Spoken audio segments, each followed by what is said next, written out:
Próximo exercício é um exercício do ENAD de 2017. É uma questão mais teórica, né? Não é uma questão que envolva cálculos, mas é uma questão interessante, porque ela ilustra, né, uma aplicação da eletrônica de potência extremamente vasta aí nos dias atuais e, né, explora conceitos básicos aí desse tipo de circuito. Então, trata-se de um circuito inversor, né? Um circuito inversor. Na saída eu tenho um inversor, na entrada eu tenho um retificador. A integração do retificador, do conversor AC-DC e depois do conversor DC-AC faz com que nós tenhamos na entrada AC e na saída também AC. Isso é típico dos drives variadores de velocidade, né, chamados aí vulgarmente de inversores de frequência.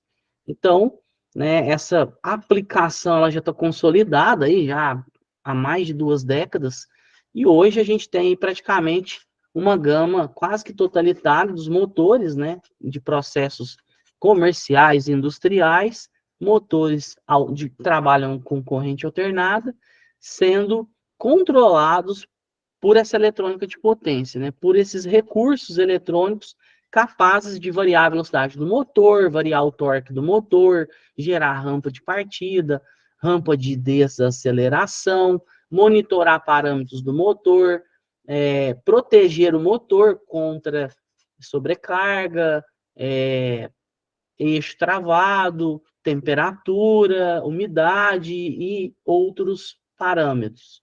Bom, então, vamos lá para o exercício, né? Eu vou ler aqui, né, para ilustrar aqui o que é considerado aqui inicialmente. Motores elétricos são utilizados em uma série de aplicações e, muitas vezes, há necessidade de controlar sua velocidade, utilizando-se inversores de frequência, por exemplo. Esses dispositivos, além de permitirem a variação de velocidade do motor, auxiliam na redução do consumo de energia elétrica, evitam partidas bruscas que possam danificar componentes do sistema e aumenta a vida útil dos motores. Então, aqui, ó, ele já destacou aqui vantagens significativas do uso dos inversores de frequência. Conforme mostra a figura a seguir, os inversores de frequência possuem uma entrada ligada à rede de energia e uma saída aplicada ao motor trifásico que deve ser alimentado. Bom, então a gente tem aqui, basicamente, um diagrama, né, de potência. Ele não está completo, mas é um diagrama simplificado.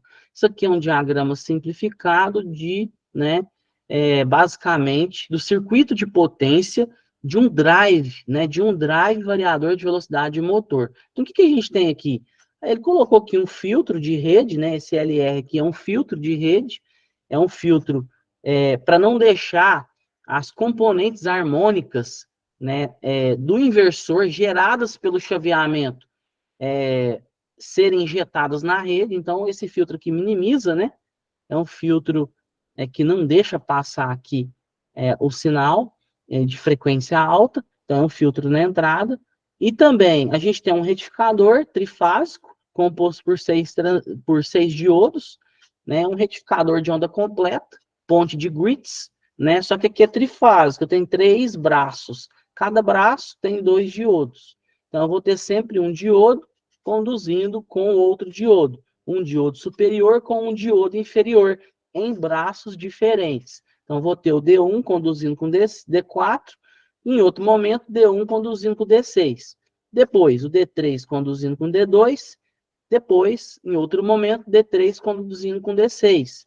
E, por fim, D5 conduzindo com D2, e, no último instante, D5 conduzindo com D4. E esse ciclo se repete continuamente. Então, o que a gente está fazendo? Pegando o sinal alternado da entrada, retificando, né, e filtrando. Aqui foi colocado, né, um filtro para corrente, né, um filtro indutivo, e um filtro capacitivo para deixar a tensão desse ponto, esse ponto aqui, onde são conectadas as chaves, a parte superior e a parte inferior, é chamado de elo CC, ou link DC. No inglês, normalmente, você vai ver lá nos inversores, link DC. Mas o nome, né, é elo CC. Então, aqui eu tenho um sinal contínuo. Esse sinal contínuo está alimentando a minha ponte. Eu tenho uma ponte de diodo na entrada e eu tenho uma ponte de transistor na saída. Essa ponte de transistores na saída é uma ponte tipicamente usando transistor IGBT. Esses transistores aqui, ó, T1, T2, T3, T4, T5, T6, são transistores IGBTs. Transistor IGBT é uma mistura do transistor bipolar de junção com o MOSFET. Ele tem a entrada do MOSFET, né, o circuito de entrada aqui de gate, e ele tem a saída, né, os terminais saída, coletor emissor do transistor bipolar de junção. Então ele pega o que o MOSFET tem de bom e o que o bipolar de junção também tem de bom e integra esses dois elementos, virando aí o IGBT, que hoje, né, para aplicações de inversor, é a chave mais usada. Você pode encontrar algumas situações em que a gente vai ter MOSFET, mas aplicações de baixa potência, né? Eu, particularmente, sempre vi IGBT, até para aplicações aí de inversores de 1 kW, 2 kW, a gente encontra IGBT. Mas, em linhas gerais, o MOSFET tem a vantagem de ser mais rápido do que o IGBT. Mas, né, a perda na condução é maior no MOSFET do que no IGBT. Então, aqui, né, a gente tipicamente usa o IGBT. Esses diodinhos aqui, ó, são diodos de corpo, chamados diodos de corpo. Esses componentes de potência, quase todos esses componentes têm um diodinho de corpo. Isso aqui, ó, vira uma ponte retificadora, né? Se eu olhar do motor para o elo CC, eu tenho uma ponte retificadora. Tá vendo? Aqui, ó, é a mesma coisa disso aqui, ó. É a mesma coisa. Se eu olhar, se eu ignorar os transistores e avaliar só os diodos de corpo ligados aos transistores, eu basicamente tenho essa ponte aqui, ó, do lado de cá. Então, isso me possibilita fluxo de potência em direção contrária. Eu tenho um fluxo de potência do elo CC para o motor, ou eu posso ter o fluxo de potência do motor para o elo CC. Tem motores que têm, né, tem inversores que têm a função regenerativa, né, de aproveitar a energia gerada pelo motor, o motor em rotação, a partir do momento que ele está girando, e eu tiro a eletricidade dele, eu tiro as fases dele, ele vira um gerador. Ele vai gerar energia elétrica, né? Ele está transformando energia mecânica em elétrica. Então, eu posso pegar essa energia e armazenar num banco de capacitor, numa bateria, ou eu tenho que queimar essa energia excedente. Então, isso é muito típico, né? Tem inversor que trabalha com motor que tem alto conjugado, né?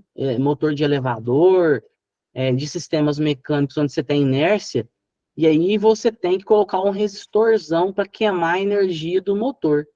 Né? Por quê? Porque em determinados momentos você tira energia do motor, mas o motor vai estar girando, você vai ter uma inércia ali no eixo dele. E aí ele vai virar um gerador. E essa tensão que ele gera poderia danificar o meu sistema, poderia, vamos dizer, explodir meu LCC. Que essa energia vai vir para cá e vai fazer a tensão do LCC subir, né? Isso aí é problema. Então, para evitar isso, o que é feito? Para evitar isso, a gente tem um circuitinho adicional, ou com banco de baterias, ou com um resistor, que é a forma passiva, né? Para queimar a energia excedente, né? São funções chamadas de regenerativa do inversor. Bom, então, em poucas palavras, o inversor é isso, a parte potência. E aí, na saída, eu consigo produzir um sinal, e esse sinal é um sinal alternado. Eu entro com alternado, retifico, gero um sinal CC, esse CC alimenta o meu elo CC, o meu elo CC, através do controle, do comando, do chaveamento dessas 6 chaves, eu consigo produzir na saída um sinal alternado. Essa modulação que é tipicamente utilizada, existem várias, mas a mais utilizada é a SPWM, é um PWM senoidal. E aqui, normalmente, a gente não tem aquele filtro, né, típico do inversor fotovoltaico. o próprio motor já é um indutor, né? Então, o próprio motor já filtra, né? Então, isso aí faz com que facilite aí o processo, deixando o inversor menor e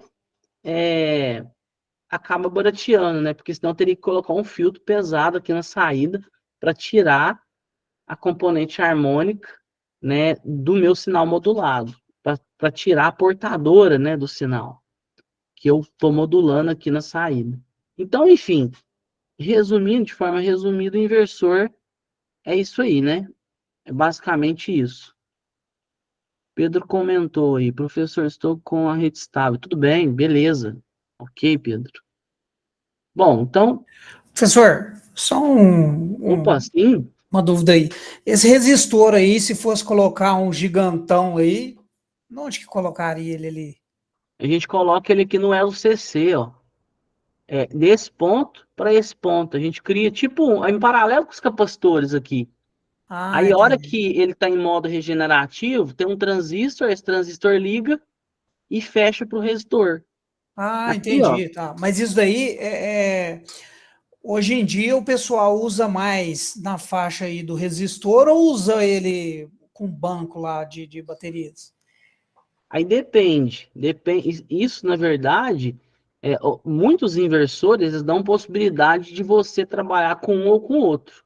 Né? O mais comum é os inversores mais comuns, tradicionais, que você pode ligar um resistor nele. Você compra um resistor de potência, normalmente esse resistor fica em cima do painel. O pessoal coloca ele lá em cima do painel. Aí esses resistores é justamente para dissipar essa energia regenerativa. Aí tem inversores que só trabalham com resistor. Agora, outros inversores é possível, né? Ele jogar isso numa bateria, ou tem inversores hoje, né? Mais sofisticados que conseguem, de acordo com o que é especificado pelo fabricante, devolver para a rede, né? Jogar essa energia para a rede. Né? Então, aí nesse caso seria mais sofisticado, não é esse circuito aqui. Porque nesse circuito aqui, a gente tem, né? Vou voltar aqui para o circuito. Aqui, ó, a gente tem pela ponte dos diodos, a gente tem um fluxo unidirecional. É só da rede para o LCC. Não tem como. Aí eu tenho que ter uma ponte de GBT de cá e tem que ter uma ponte de GBT de cá. A gente normalmente chama de back-to-back. Aí eu tenho duas pontes de GBT. Aí eu consigo fazer isso. Eu consigo pegar a energia do motor, jogar para o elo, do LCC jogar para a rede. Devolver para a rede o excedente. Aí já é um sistema mais sofisticado. Mas os mais comuns é realmente colocando, eu aqui ó, em paralelo com os capacitores, eu crio uma malha, um ramo, né? Vou chamar de ramo, eu ponho uma chave e ponho aqui um resistorzão. Então, quem controla essa chave é basicamente o circuito de controle que identifica a regeneração do motor. Na hora que o motor estiver gerando, virou gerador, o motor está gerando, ele liga o transistor, essa energia excedente que vai vir para o LCC, ela não vai elevar a tensão dos capacitores ao nível de fazer eles estourarem, explodirem. Por quê? Porque o resistor vai dissipar essa energia excedente. Então, normalmente é assim. Assim, nesse exercício aqui, não foi falado nada de regeneração, nada de questão do resistor dissipativo, eu que quis comentar, né, como algo adicional. Mas, normalmente é assim. Então, quando você ouvir falar inversor regenerativo, é um inversor que te dá a possibilidade, né, de ou jogar isso num sistema de armazenamento de energia, no SSA, ou de queimar essa energia, que é o mais comum, né? Indústria tem muito isso, né? Dependendo da carga, né? Em elevador de caneca, esses pórticos aí, elevadores, que aí você tem uma inércia muito grande. Às vezes o pórtico está lá em cima. Para descer, você não precisa injetar energia, é só você desacoplar o freio.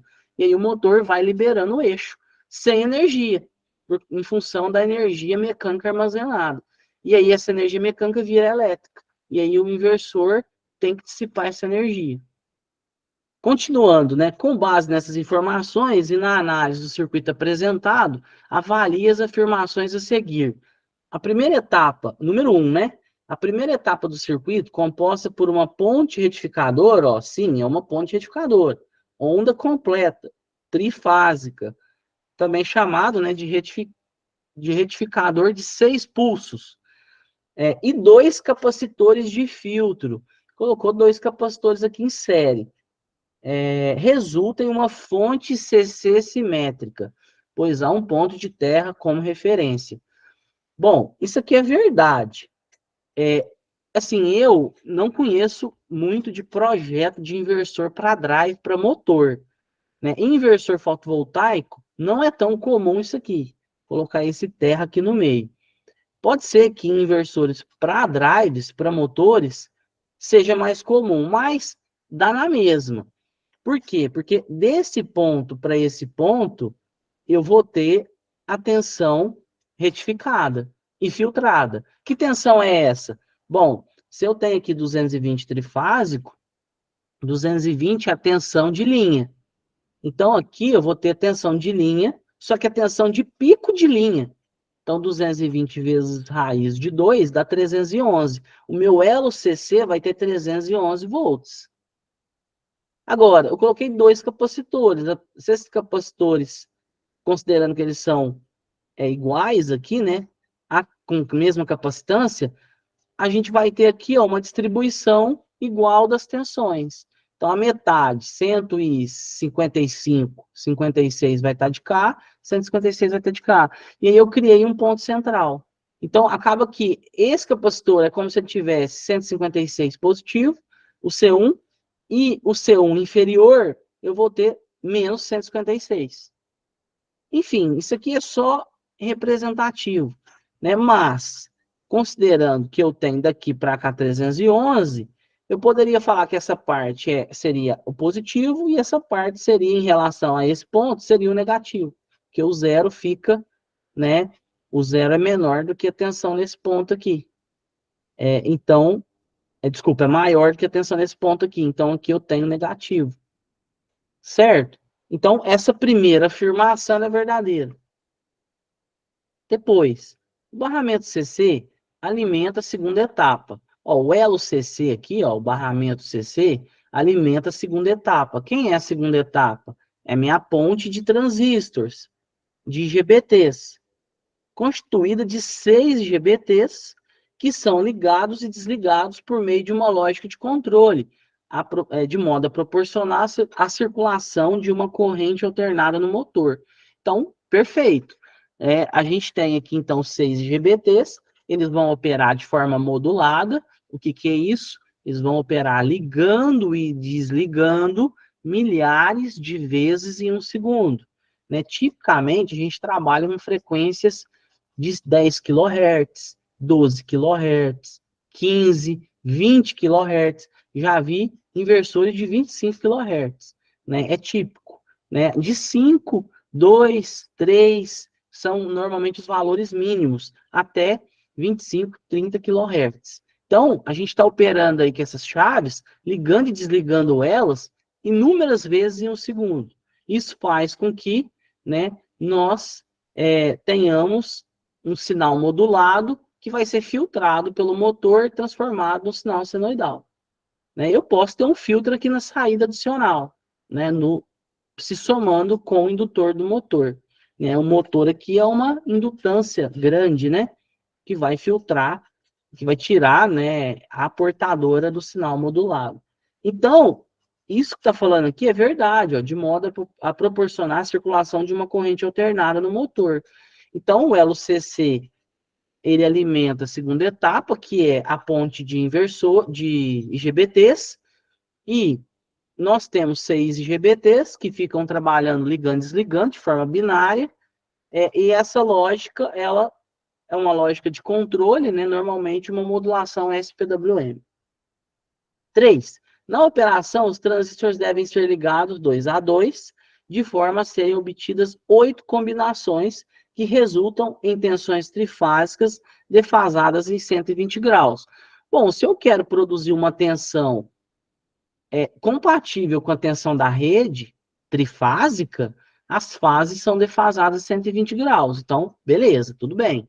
A tensão de saída ela deve ser alternada com defasamento de 120 graus. Até aí, tudo tranquilo.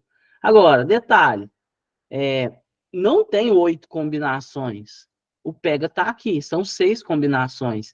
Veja, quando o T1 estiver ligado, ele vai estar ligado com o T5, ou em outro momento ligado com o T6. Ele nunca vai estar ligado com o T4, porque se ele ligar com o T4, né, eu vou fechar um curto, né, do positivo para o negativo do barramento CC. O T2 nunca vai fechar com o T5. O T3 nunca vai fechar com o T6. Né? Por isso que, muitas vezes, para acionamento dessas chaves, a gente trabalha com um atraso, né, uma esterese. Existe um atraso, né? Esse atraso é proposital, porque uma chave, né, ela desliga mais rápido. Eu, basicamente, demoro mais para desligar do que para ligar. Então, se eu estou ligando o T1, desculpa, se eu estou ligando o T1 e eu vou desligar T1 e ligar T4, o T4 vai ligar primeiro, vai ligar antes de eu desligar T1. Então, em um período curto de tempo, as duas chaves vão ficar ligadas. Se as duas chaves estiverem ligadas, é curto. Então, eu não posso ligá-los ao mesmo tempo. Em função disso, nós, muitas vezes, implementamos esses atrasos. Né? Esse a gente chama de tempo morto. Né? Esse tempo morto ele pode ser lá na programação, ou ele pode ser no gate drive, na placa de acionamento da chave, certo? Então, o pega está aqui, ó, 8 combinações, são apenas 6 combinações, e não 8. Então, a afirmação 1 está correta, a afirmação 2 está correta, a afirmação 3 está incorreta. Então, resposta certa desse exercício é o item C. 1 e 2 estão corretos. Ok?